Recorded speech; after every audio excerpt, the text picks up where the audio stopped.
Hello दोस्तों, welcome to my YouTube channel DK brothers. आज का हमारा वीडियो का टॉपिक है जो भी रिजल्ट्स डिक्लेयर हुए हैं आज 24 अप्रैल को, उसके बारे में हम देखने वाले हैं। अगर आप मेरी चैनल पे नए हो तो मेरी चैनल डीके ब्रदर्स को सब्सक्राइब करो। ऐसे इंफॉर्मेटिव वीडियो मेरी चैनल पे आपको मिलते रहेंगे। सबसे पहले हम शुरू करते हैं एसबीआई लाइफ इंश्योरेंस से। उसका Q4 का रिजल्ट जो है वो प्रॉफिट इंक्रीज हुआ है करीबन ₹814 करोड़ के करीब।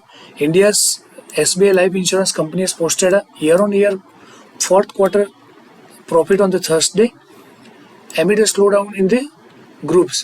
This profit is nearby increased to 0.3% to the 814 crore of the previous 810 crore.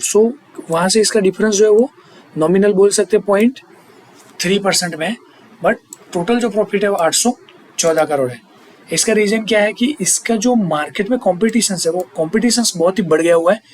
Comparative companies की बात करें तो ICICI prudential life insurance and HDFC life insurance, उनका जो क्वार्टरली प्रॉफिट है वो बहुत ही बूस्ट है और उन्होंने बहुत ही अच्छा खासा पैसा बनाया हुआ है।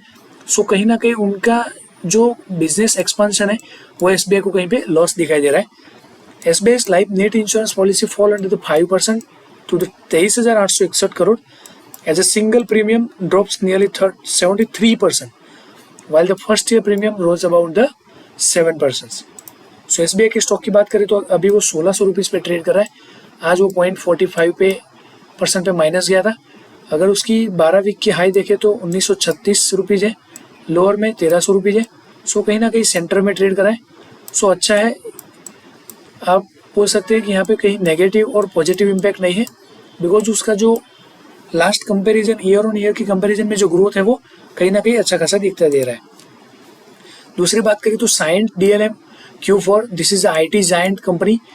उन्होंने क्या किया है, उनका जो प्रॉफिट है वो 46% इस क्वार्टर का प्रॉफिट अनाउंस किया है against 186 crore rupees against 127 crore. यहाँ पे वो 46% होता है। कंपनी ने अच्छा खासा 14 रुपीज़ का अनाउंस किया हुआ है कि आपको डिविडेंड भी डिक्लेयर किया जाएगा। जो भी शेयर होल्डर्स है उनको आज के दिन में कंसिडर करके 40 रुपीज़ का डिविडेंड अनाउंस हुआ है। The company has witness 46% of sequential jump in net profit at the EBIT rose of 5.2 on QOQ। Company की बात करें तो यहाँ पे उन्होंने 2024 में 12 रुपीज़ का पर शेयर पे डिविडेंड दिया हुआ था और यहाँ पे इस साल उन्होंने 14 रुपीज़ का अनाउंसमेंट किया हुआ है। फाइनल डिविडेंड ऑफ 14 रुपीज़ को अगर कंसीडर किया जाए तो 280% है उसकी जो फेस वैल्यू है। ऑलवेज डिविडेंड जो है वो आपको फेस वैल्यू से ही कंसीडर करना रहता है। अगर उसके बारे में आपको डिटेल में वीडियो देखना है तो आप मेरी चैनल पे देख सकते हो। वो 280% का यहाँ पे प्रॉफिट डिक्लेयर किया हुआ है उन्होंने आपको डिविडेंड के तौर पे। अभी हम जायंट बैंक की बात करते हैं तो एक्सिस बैंक Q4 की, उसका 2% प्रॉफिट स्लिप हुआ है, दैट इज 7,490 करोड़। बोर्ड ने अप्रूव किया फंड रेजिंग को नेक्स्ट क्वार्टर के लिए 55,000 करोड़ रुपीज़ का।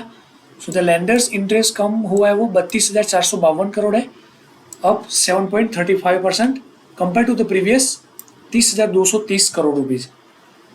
एक्सिस बैंक ने थर्सडे को पोस्ट किया 1.63% year on year fall in the consolidated report for the March 2025 quarter.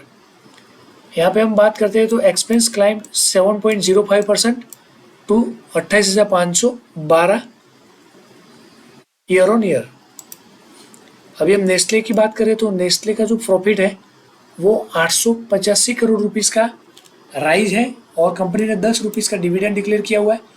Nestle is basically Switzerland based company, वहाँ की जो फूड कंपनीज है उसका ही एक सिस्टर कंसर्न है। Nestle India is announce financial result for fourth quarter on Thursday और बहुत अच्छा खासा रिजल्ट उन्होंने एक्सपेक्ट किया था। Its revenue by 4.5% on the 5,533 crore for this quarter due to steady demand on this portfolio like package food, dairy and beverages.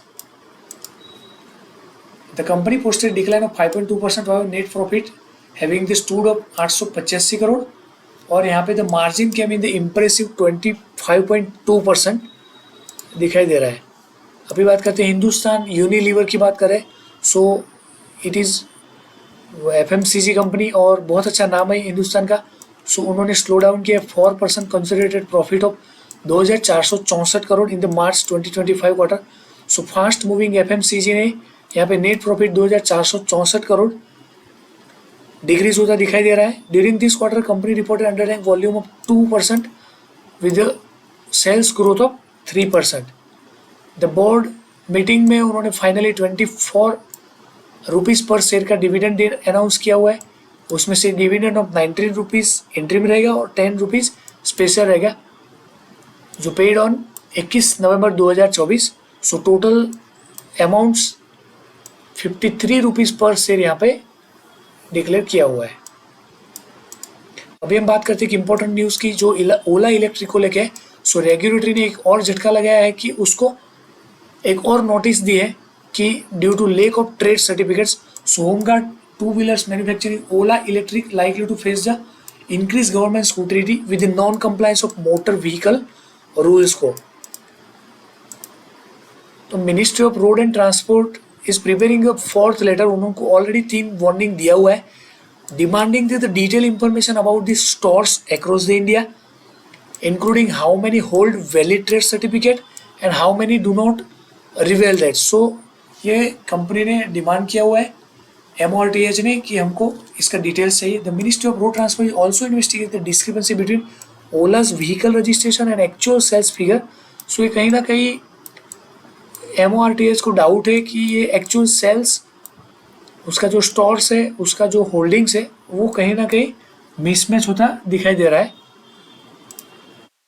सो आप देख सकते हो कि एक साल पहले अगर मैं अक्टूबर की बात करूँ तो अक्टूबर में वो करीबन 120 प्लस में ट्रेड कर रहा था।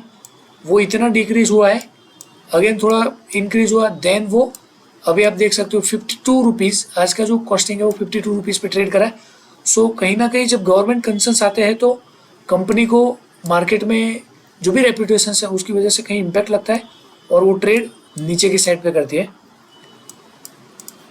So thank you for watching this video. This video is only for education purpose. Subscribe my YouTube channel DK brothers. ऐसे इंफॉर्मेटिव वीडियो मेरी चैनल पे आपको मिलते रहेंगे। थैंक यू, बाय बाय, मिलते हैं नेक्स्ट वीडियो में।